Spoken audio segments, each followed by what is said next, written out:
हर किसी की ज़िंदगी में एक ऐसा फेज़ आता है जिसमें उसे बिखरा हुआ महसूस होता है। और बहुत बार जीवन में ऐसा वक्त आता है जहां हमें आने वाले भविष्य के बारे में बहुत निराशा सी फील होती है। ऐसे वक्त में हर आदमी बिखर जाए ये ज़रूरी नहीं है। बहुत लोग ऐसे वक्त में वापस उठ खड़े होते हैं, राइज़ अगेन करते हैं। आज ऐसी ही एक शख्सियत हमारे बीच हैं, मिस्टर युवेश कुमार सिंह, जो कि राइज़ अगेन बुक के संपादक हैं, एडिटर हैं, राइटर हैं और साथ ही साथ क्लियरिटी पाथ मेंटरशिप प्रोग्राम के जनक भी हैं। और मिस्टर युवेश कुमार सिंह ने अब तक बहुत लोगों की मदद करी है, उनके जीवन में, उनके आगे बढ़ने में, उनके सक्सेस पाथ में। आज हमें मौका मिला है कि मिस्टर युवेश कुमार सिंह से मुलाकात कर सके, बात कर सके और आप लोगों को उनके आने वाले फ्यूचर प्लान्स के बारे में भी कुछ जानकारी दे सके। साथ ही उनसे बात करके जो कुछ भी आप उनसे ले सकें, सीख सकें, वो भी एक बहुत बड़ा इस पॉडकास्ट का फल होगा। तो सबसे पहले मैं वेलकम करता हूं मिस्टर युवेश कुमार सिंह का, the founder of clarity path mentorship programme and author of book rise again. Thank hello you sir. करमीर ji. Thank you so much. देखिए, मैंने बस ये सीखा है एक सबसे इम्पॉर्टेंट चीज़ कि सफलता वो नहीं है जो आप पाते हैं।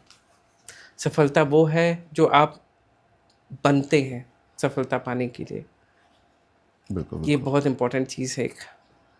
ये आपने बिल्कुल सही कहा। और आपकी जो किताब का शब्द शुरू हुआ राइज अगेन से, और मैंने भी कुछ चैप्टर्स इसके पढ़े, मुझे ये किताब बहुत ही मोटिवेटिंग लगी, तो मुझे लगा आपसे बात करनी चाहिए। और कहीं ना कहीं ये जो शब्द आया राइज अगेन, किसी भी थॉट के पीछे, किसी भी शब्द के पीछे बहुत सी बातें होती हैं जो हम वक्त के साथ में समझते हैं। तो आपके दिमाग में जो ये राइज अगेन आया, तो ये राइज अगेन जो चैप्टर्स मैंने पढ़े उसे पता चलता है कि बहुत से उतार चढ़ावों के बीच में शायद उतार बहुत देखे आपने, और उसके बाद ये वक्त आया जब आज आप यहाँ पे हैं और बहुत लोगों की मदद करना चाहते हैं।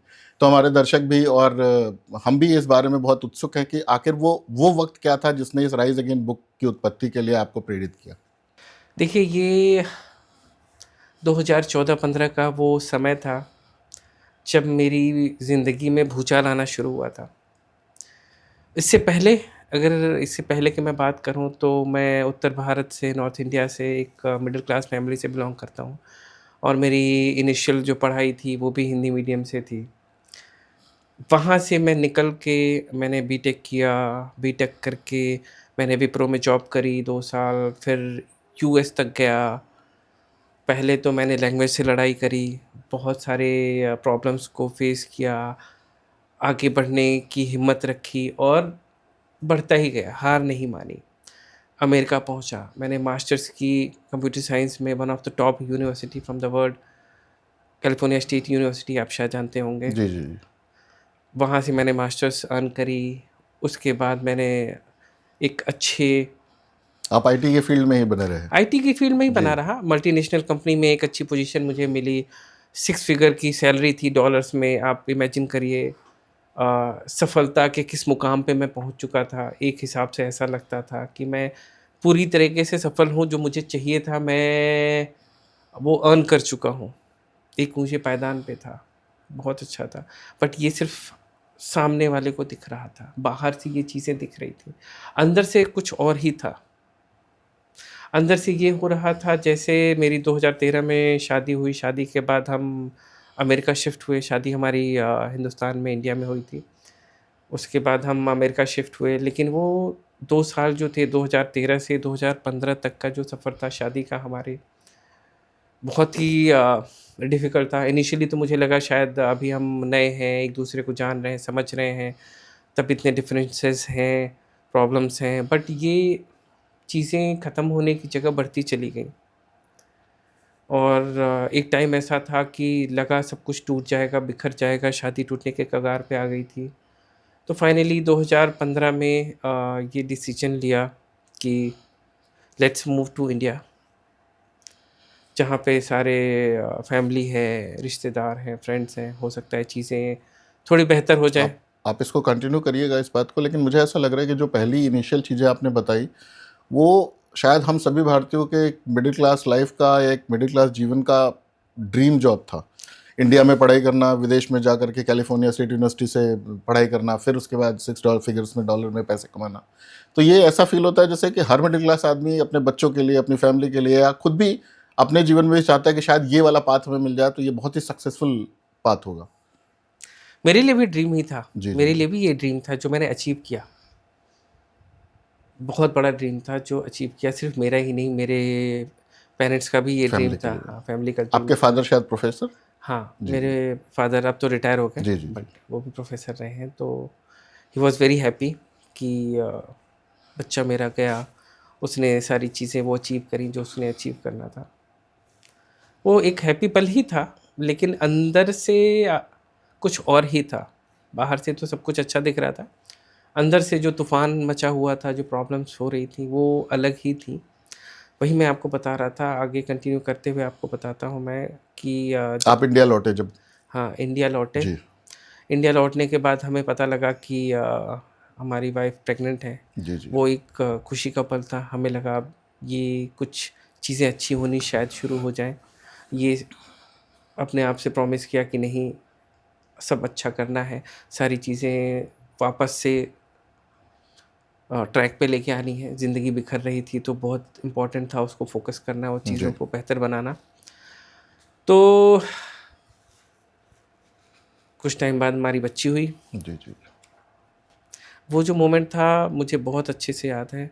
वो पल जब बच्ची मेरे हाथ में थी, मेरी गोद में थी, मैंने पहली बार उसको अपनी गोद में उठाया, वो मुस्कुराई, मुझे देखी, वो मोमेंट को मैं भूल नहीं सकता। लेकिन वो खुशी के पल तुरंत बाद ही ऐसी घटना घटी मेरी लाइफ़ में कि मैं जिसको बताने में एक बार हिल-सा जाता हूँ। नेक्स्ट डे ही मेरी वाइफ़ और इन-लॉज़ ने सेपरेशन अनाउंस कर दिया, मतलब मुझे निकाल दिया ओह! अपनी ज़िंदगी से और मुझे दोबारा बच्ची को देखने तक को नहीं मिला, मिलने तक को नहीं मिला। आप सिर्फ़ एक बार ही बच्चे से मिल पाए बिल्कुल, हॉस्पिटल में शायद? बिल्कुल, ओके, बिल्कुल। ओके। तो वो पेन, वो एग्रेशन, वो फ्रस्ट्रेशन, वो इमोशंस इतने हैवी हो गए उस समय जी। कि 2 हफ्तों में ही मेरे शरीर ने में भी जवाब दे दिया। मुझे एक मेजर स्ट्रोक आया और मेरी right side of the body वो पैरालिसिस के भेंट चढ़ गई। ओह! मतलब दाहिनी तरफ से मेरा काम करना, हाथ-पैर, ये आँख, पार्शियल पैरालिसिस हाँ, आपको हाफ बॉडी का? हाँ, हाँ, जी, पैरालिसिस, ये एक बहुत बड़ा टर्निंग पॉइंट था मेरी लाइफ़ का। जी। उसकी वजह से क्योंकि right side of the body था, मतलब लेफ्ट ब्रेन था जिसमें प्रॉब्लम थी, एंड देन उसकी वजह से मेरी स्पीच भी चली गई। तो वो ओके। एक ऐसा टाइम था जहाँ मेरा चलना, बोलना, लिखना, पढ़ना सब कुछ Yeah, मुश्किल हो exactly. गई थी। Speech is controlled by the right part of the brain. So, left part of the yeah, brain. yeah, sorry, left part of the brain. हाँ, जी, जी। तो वो एक ऐसा पल था कि मैं जिसको बयाँ नहीं कर सकता। अभी तक मैं ये देखता रहा था कि मुझे यूएस से इंडिया आना पड़ा, नीचे आया। मुझे लगा अब सब कुछ ठीक हो जाएगा, हो सकता है ये मेरा डाउनफॉल था, इतने पे बस हो जाएगा। लेकिन उसके बाद फिर बच्ची से अलगाव, ये लगा अच्छा चलो अब बस हो जाएगा, ये हम मेरा लोएस्ट पॉइंट था, लेकिन वो भी नहीं।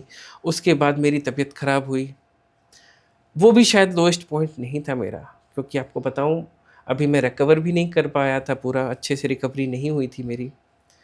कोर्ट केसेस शुरू हो गए, डिवोर्स का केस, कस्टडी का केस, अब चाहिए, आपको पता है कोर्टों की हालत क्या है। जी, जी, जी। चाहिए ढेर सारे एलिगेशंस, फ्रस्ट्रेशन, इतनी प्रॉब्लम्स, मतलब हुँ, मैं शायद बयाँ भी नहीं कर सकता उस समय मेरी क्या नहीं मैं स्थिति समझ थी। सकता हूँ। और जिस तरह की सिचुएशन आपने बताई ये वाक़ई में किसी के लिए भी जो हिंदी में कहावत है कि अर्श से फ़र्श पे आ जाना, शायद आप बहुत अच्छी, बहुत एक मतलब डिज़ायरेबल लाइफ़ जी रहे थे और सडनली विदिन ए मंथ्स चीज़ें होते और शायद फिजिकली भी आप इस अपने पैरों पे खड़े नहीं रह सकते थे बेसिकली। लिटरली हम कह सकते हैं ये बात कि आपके पैरालिसिस के बाद में। तो ये जो डाउनफॉल था ये बहुत टफ रहा होगा और मेरे ख्याल से इतना डाउनफॉल देखने के बाद तो किसी भी आदमी के अंदर खड़े होने की, दोबारा अपने आप को रीबिल्ड करने की क्षमता, तो मुझे लगता है कि बहुत लोग गिव अप कर देते हैं ऐसी सिचुएशन में। लेकिन वहाँ से चूँकि आज आप मेरे सामने बैठे हैं, आप फिजिकली भी स्वस्थ लग रहे हैं, आपने इतना काम भी किया, एक किताब भी ऑथर करी, एक किताब पे आप ऑलरेडी काम कर रहे हैं, उसके साथ आपका जो मेंटरशिप प्रोग्राम चल रहा है। तो ये कहानी शायद ज़्यादा इंटरेस्टिंग है, हमारे दर्शकों को, लोगों को ज़्यादा इसमें इंटरेस्ट आएगा या उनसे सीखने को ज़्यादा मिलेगा कह सकते हैं। तो ये जो राइज़ अगेन की कहानी हुई और मेरे ख्याल से आपने किताब का जो शीर्षक रखा है, the title of the book is really apt that after this rising again is like full full empowerment, कि आप वहाँ से निकल के आए, ये बहुत बड़ी बात है। तो ये जो राइज अगेन की कहानी है, इसके बारे में कुछ बताइए। देखिए, उस समय मैं इकोनॉमिकली, मेंटली, फिज़िकली हर तरीके से टूटा हुआ था। जी। और ऐसा नहीं है कि सडनली सब कुछ ठीक हो गया। नहीं, नहीं, ऐसा कुछ भी नहीं था। काफ़ी टाइम मैंने उस पोजीशन में, उस गिरे हुए समय में बिताया। रोज़ अपने आप को कोसता था। रोज़ इमोशनली मैं ब्रेक डाउन होता था। ये लगता था ये क्या ज़िंदगी है? आगे कैसे क्या होगा मेरी ज़िंदगी का? जी। ये रोज़ सवाल मेरे दिमाग में आते थे और मैं हमेशा बस फ्रस्ट्रेट होके ही रह जाता था। लेकिन सडनली एक दिन ये क्वेश्चन मेरे दिमाग में आया कि मैं क्या कर रहा हूँ? ज़िंदगी काट रहा हूँ या ज़िंदगी जी रहा हूँ? अगर मैं ज़िंदगी जी रहा हूँ और जीना ही है मुझे, तो ऐसा क्या करना चाहिए कि चीज़ें बेहतर हों? फिर दिमाग में यही चीज़ कि एक बार अगर सफलता पाई है, तो शायद वो चीज़ें जो मैंने पहले की थी, वो वापस मैं रिपीट करूँ, वो हैबिट्स जो मैं पहले करता आ रहा था, वो वापस से हैबिट मैं शुरू करूँ, तो हो सकता है कि सफलता फिर से मेरे बिल्कुल, पास आए। Success is not new for you. आप ऑलरेडी एक बार अचीव कर चुके थे ये सब। तो यही सारी चीज़ें थीं जो बेस बनी, प्लस इनके साथ मैं जब देखता था कि मेरे अपने लोग, मेरे पेरेंट्स, माता-पिता, जी। मेरा भाई, मेरे कुछ सच्चे दोस्त, कुछ रिश्तेदार जो मेरे साथ खड़े थे, उस वक़्त भी खड़े थे जब मैं जी। गिर गया। मैंने सोचा अपने लिए ना सही, कम से कम इनके भरोसे पे तो खरा उतरना है, कुछ तो करके दिखाना है अपनी ज़िंदगी से। वहाँ से शुरुआत होती है मेरे राइज़ अगेन बोलिए या फिर छोटी-छोटी आदतों में बदलाव लाया मैं और चीज़ें वहाँ से बदलनी शुरू हुईं। जी। ये कोई ओवरनाइट चेंज नहीं था, इसमें बहुत समय लगा है और मैंने बहुत समय दिया भी है। बिल्कुल। कुछ चीज़ें अपने आप से करी, कुछ चीज़ें मैंने मेंटर्स से सीखा, कुछ चीज़ें अलग-अलग गुरुओं से सीखी। बहुत लोग आई थिंक हम सबको एक कभी ना कभी एक मेंटर, एक लीडर, एक थॉट प्रोवोकिंग इंसान की, ये लोगों की ज़रूरत होती है, कि जिससे हम अपने जीवन में थोड़े बहुत मतलब आमूल-चूल परिवर्तन करके अपने को बेटर बना सकें। बिल्कुल, तो बिल्कुल। बहुत लोग ऐसे मुझसे जुड़े, मैं उनके पास गया, उनसे मदद माँगी और उन्होंने हेल्प की। बहुत सारी चीज़ें मैंने ट्राई की, कुछ चीज़ें ऐसी थीं जो उन्होंने रियली मेरी हेल्प करी। वही चीज़ों का मैंने अपनी बुक में भी मेंशन किया है जी, कि जी, जी। कुछ हैबिट्स थीं जिन्होंने मेरी ज़िंदगी बदली और मैं चाहता हूँ कि सारे लोग वो चीज़ें देखें, पढ़ें, समझें और अपनी ज़िंदगी में अप्लाई करें। सफलता भी उनको मिलेगी, बिल्कुल मिलेगी। एक तरह से हम ये कह सकते हैं कि you converted your pain into एक पर्पस। पर्पस। लाइक कि आपको जो आपने झेला, आपको लगा कि नहीं, इससे हारने से बेहतर है कि इसे पर्पस बनाते हैं, इस पेन को यूज़ करते हैं और कुछ अचीव फिर से अपने लिए भी करते हैं और शायद उस नॉलेज को लोगों तक भी पहुंचाते हैं। बिल्कुल। तो इसी के दौरान जब मैं कुछ लोगों से बात करी, उसमें आपकी जो नई पुस्तक राइज अगेन आई है, और just to put in for all the audience कि ये अमेजन पे अवेलेबल भी है। whoever wants to buy, you will get the links down in the description also.